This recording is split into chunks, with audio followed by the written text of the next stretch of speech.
خیبر پختونخوا کا صوبہ گندھارا تہذیب سے تعلق رکھنے والے اپنے بدھ مت اور ہندو ورثے کی وجہ سے ثقافتی اہمیت رکھتا ہے۔ صوبے کے مختلف اضلاع سے ملنے والے نایاب نوادرات نے اس خطے کو دنیا بھر کے سیاحوں اور ماہرین آثار قدیمہ کی توجہ کا مرکز بنا دیا ہے۔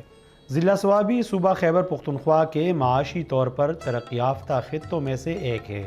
صوابی ہر لحاظ سے ایک منفرد مقام کا حامل ضلع ہے۔ یہاں کے لوگ تہذیب یافتہ اور تعلیم یافتہ ہونے کے ساتھ ساتھ تاریخی اعتبار سے بھی گردانے جاتے ہیں۔ اس ضلع میں آثار قدیمہ کے اہم اور بڑی دریافتیں یہاں کی تاریخی اہمیت کی عکاسی کرتی ہے۔ ضلع صوابی میں آثار قدیمہ کی دریافتوں میں سب سے غیر معمولی سائٹ عزیز ڈیرے ہے۔ عزیز ڈیرے 110 کنال اراضی پر محیط ہے۔ اس کا نام ایک مشہور مذہبی اسکالر عزیز خان کے نام پر رکھا گیا ہے۔ 2013 میں کی گئی کھدائی میں برصغیر پاک و ہند میں سب سے بڑا اسٹوپا بدھ کا مقبرہ دریافت ہوا تھا۔ 3 دیگر چھوٹے اسٹوپا بھی دریافت ہوئے۔ عزیز ڈیرے واحد جگہ ہے جہاں یہ تینوں چیزیں بیک وقت موجود ہیں: رہائشی کوارٹر، عبادت گاہیں اور خلوت کے لیے ہاسٹل۔ عزیز ڈیرے بستی میں تقریباً 12 کمرے ہیں۔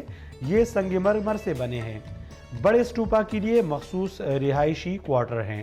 عزیز ڈیری اس سائٹ کو سب سے پہلے 1916 میں آرکیولوجیکل سروے آف انڈیا کا جو فرنٹیئر سرکل تھا یہاں پر انہوں نے 1916 میں اس کو دریافت کیا تھا۔ بعد میں 1992 سے لے کر 2013 تک directorate of archaeology and museums Khyber Pakhtunkhwa نے یہاں پر ایکسکیویشنز کی ہیں۔ ایکسکیویشنز کے علاوہ یہاں پر کافی بڑی تعداد میں یہاں پر کنزرویشن ورک بھی ہوا ہے، اور یہاں سے جو انٹیکویٹیز ہمیں ملی ہیں تو آج ہمارے ہنڈ میوزیم پشاور میوزیم میں ڈسپلے پر بھی ہیں۔ محکمہ آثار قدیمہ نے بڑے اسٹوپا کو محفوظ کر رکھا ہے اور یہاں 24 گھنٹے گارڈز تعینات ہیں۔ عزیز ڈیرے اپنے بڑے اسٹوپا کے ساتھ بین الاقوامی حیثیت کا ایک تاریخی ورثہ قرار دیا جاتا ہے اور بدھ مت کے ماننے والے اسے بہت زیادہ اہمیت دیتے ہیں۔ یہ پاکستان کے تمام اسٹوپاؤں میں سب سے بڑا اور نایاب ہے۔ سو فار تو جو ہم نے یہاں پر ایکسکیویشنز کی ہیں، جو ایریا ہم نے پروٹیکٹ کیا ہے تو وہ تقریباً 36 کنال پر محیط ہے، اور اس کے علاوہ اگر ہم دیکھیں تو یہ صرف یہ 36 کنال کا رقبہ نہیں ہے بلکہ یہ کافی دور دور تک کلومیٹر تک یہ پھیلا ہوا ہے۔ جس طرح میں نے بتایا کہ 93 میں یہاں پر ایکسکیویشنز شروع ہوئی تھیں، تو اس وقت سب سے پہلے اس سائٹ پر جو اس سائٹ کا مین اسٹوپا قرار دیا گیا ہے یہاں سے ایکسکیویشنز شروع ہوئی تھیں، اور اس وقت بھی یہ ایسا لگ رہا تھا کہ جیسے یہ ایک عام بدھسٹ سائٹ ہے، ایک اسٹوپا سائٹ ہے، لیکن جو ایکسکیویشنز کنٹینیو ہوئی یہاں پر اور ہمیں باقیات یہاں سے ملے تو اس کی بنیاد پر ہم کہہ سکتے ہیں کہ یہ صرف ایک مذہبی یا ایک اسٹوپا سائٹ نہیں تھا، بلکہ یہاں پر پورا ایک سیٹلمنٹ، پورا ایک شہری آبادی پر مشتمل تھا یہ علاقہ۔ جو ہمارے پاس جو کھنڈرات ملے ہوئے ہیں تو اس میں بھی آپ دیکھ سکتے ہیں کہ اس لائن میں سارے ہمارے پاس اسٹوپاز ہیں۔ ادھر چیپلز بھی ہمارے ساتھ جو ان کی مراقبے کی جگہ تھی، اور اس سائٹ پہ ہم دیکھ سکتے ہیں کہ یہاں پر عام کمرے، دکانیں وغیرہ، ورکشاپ وغیرہ بھی ہمیں وہاں سے ملے ہوئے ہیں۔ سو فار جو یہاں پر ہماری کھدائی ہوئی ہے تو اس کے مطابق یہ سب سے بڑا اسٹوپا ہمیں یہاں پر ملا ہوا ہے، اور اس کو اسی وجہ سے ہم مین اسٹوپا کہہ رہے ہیں۔ جس طرح میں نے آپ کو بتایا کہ اسٹوپاس کے مختلف اقسام ہوتے ہیں، ایک مرکزی یا مین اسٹوپا ہوتا ہے، باقی چھوٹے چھوٹے واٹر اسٹوپاز ہوتے ہیں۔ تو اس کے سائز کے لحاظ سے اور باقی اس کے جو نوادرات ہمیں یہاں سے ملے ہیں، جس طرح یہاں پر پورے ایکسٹر ریزرز جو ایک یونیک ایگزامپل ہے پوری گندھارا میں، وہ یہاں سے ہمیں ملے ہوئے، تو اس کی بنیاد پر ہم اس کو ایک مین اسٹوپا جو اس علاقے کا، اس شہری آبادی کا یا اس مذہبی جگہ کا جو مین مرکزی جو ان کی عبادت گاہ تھی تو وہ یہ والا اسٹوپا تھا۔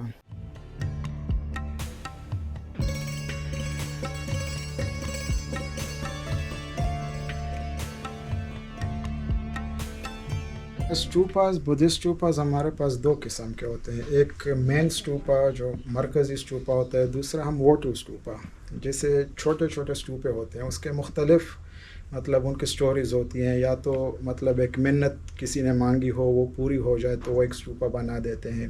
اسی طرح کوئی کاروان وغیرہ، مرچنٹس وغیرہ اگر یہاں سے گزرتے ہیں، انہوں نے یہاں پر سٹے کیا تو جاتے وقت اپنا ایک چھوٹا سا اسٹوپا بنا لیتے ہیں ایک یادگار کے طور پہ۔ جہاں تک اس اسٹوپے کی بات ہے تو یہ ایک واٹر اسٹوپا ہے۔ اور یہ ایک یونیک ٹائپ اس کا یہ بھی ہے کیونکہ اس طرح کے اسٹوپاس جو ایک چیپل کے اندر بنے ہوئے ہیں یہ صرف ایک ٹیکسلا سائٹ میں ہمارے پاس ملے ہوئے ہیں، دوسرا سوات میں ملے ہوئے ہیں، اور تیسرا ہمارا اگزامپل یہاں پر موجود ہے دیپنکارا جاتکا جو بدھا، وہ ایکچولی یعنی جو ہسٹورک بدھا ہے وہ صرف وہ نہیں ہے بلکہ اس کی تقریباً 540 یا 542 دفعہ پرانی بھی اس کی سٹوریز ہیں، اس کا جنم ہوا ہے، اس نے ہر جنم میں مختلف لوگوں کو اس کو بلیسنگز کیا ہوا ہے. تو سو فار جو یہ والا دیپنکارا جاتا کا سٹوری جو ہے تو یہ یقین ہے اس میں کہ یہ آخری جاتا کا سٹوری تھی جو ننگرہار میں اکر ہوئی تھی. تو اس وجہ سے اس کی ڈپکشنز ہمارے پاس گندھارا میں بہت زیادہ ملتی ہیں. تو یہاں سے وہ شروع کرتے ہیں، مطلب یہ ایک پورا ان کا ایک لائف سٹوری بھی ان کو بتاتی ہے. یہاں سے دیپنکارا جاتا کا شروع ہوا ہے. یہاں پر برتھ سین، اس کی پیدائش کا منظر جو ہے یہاں پر آپ دیکھ سکتے ہیں کہ کوئین مایا کا ڈپکشن ہے، اس کی جو مدر تھی، اور یہاں پر اس کی برتھ ہو رہی ہے. تو یہ اس کا برتھ سین شو ہو رہا ہے اس کا. اس طرح یہاں پر اگر یہ والا سین آپ دیکھیں تو یہ بودھی ٹری کا سین ہے. جب گوتما بدھا جب وہ اپنی دھیان کے لیے جا رہا تھا تو یہ ان کا عقیدت ہے کہ ایک بودھی ٹری وہ ایک زمین سے خود بخود نکل آیا اور اس نے اشارہ کیا بودھا کو کہ تم یہاں پر آ کر میرے سائے میں بیٹھ کر اپنا دھیان کرو. تو یہ سین آپ دیکھ سکتے ہیں کہ یہاں پر ایک ٹری، ایک بودھی درخت جو ہے وہ یہاں پر زمین سے نکلا ہوا ہے اور گوتما بدھا اس کی طرف اپروچ کر رہے ہیں.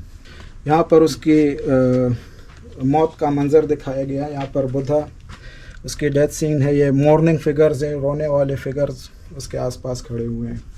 عزیز ڈیرئی جو ہے تو اگر اس کو ہم براڈر سینس میں دیکھیں تو یہ صرف ایک مذہبی جگہ نہیں ہے.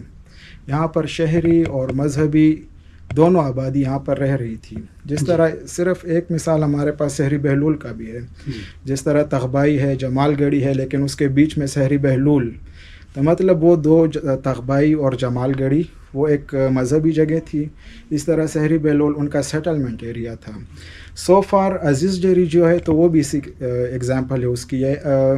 اس کے رائٹ سائڈ پر آپ دیکھیں تو رانی گڑھ سائٹ بھی ہے، دوسری سائڈ پر بہو سائٹ بھی ہے. تو پروبیبلی وہ دونوں اس کے ریلیجیس سیٹلمنٹس تھے، سینٹرز تھے، اور یہ ان کا سیٹلمنٹ ایریا تھا. تاریخی آثار جہاں جہاں بھی ہو اس سے وابستہ بہت ساری کہانیاں ملتی ہیں. اسی طرح سے عزیز ڈیرئی کے لوگ بھی اس حوالے سے اپنی اپنی کہانیاں سناتے ہیں. دیز عزیز بابا بیوتوی عزیز بابا نو د مشرانو بدغه کو چې یاره دې ځای ته چې څوک ځي نو دلته دا چلي هغه چلي پیریانې دیوانې لوی لوی دغه یرولو به نو بیا هغې نه پس دغه والا راله دلته کسان هغوی به ډیری کې به کار کوو نو چرګ و ورسره هغوی به چې چرګ والوځو نو مونږ ته به ووي یاره دې چې مونږ والوځو دوی په خزانه کیني د هغه ځای کې خزانه نو هغوی به چې چرګ والوځو هغه به کېناست نو هغه ځای به هغې کېناسته وه څه به پکې ونه نو 3 ورځې 4 ورځې به یې کنده وکړه واسې به یې وکړه د مونږ مشرانو به چې دغه کوو نو دې ته به یې کولالانو دغه وي دلته تش کولالان اوسېدلي نور پکې څه نشته او چې مطلبي ځای پکې راغی دغه ونه هغې کې بیا هر څه راووته بیا حکومت قبضه کړه او دغه کړه.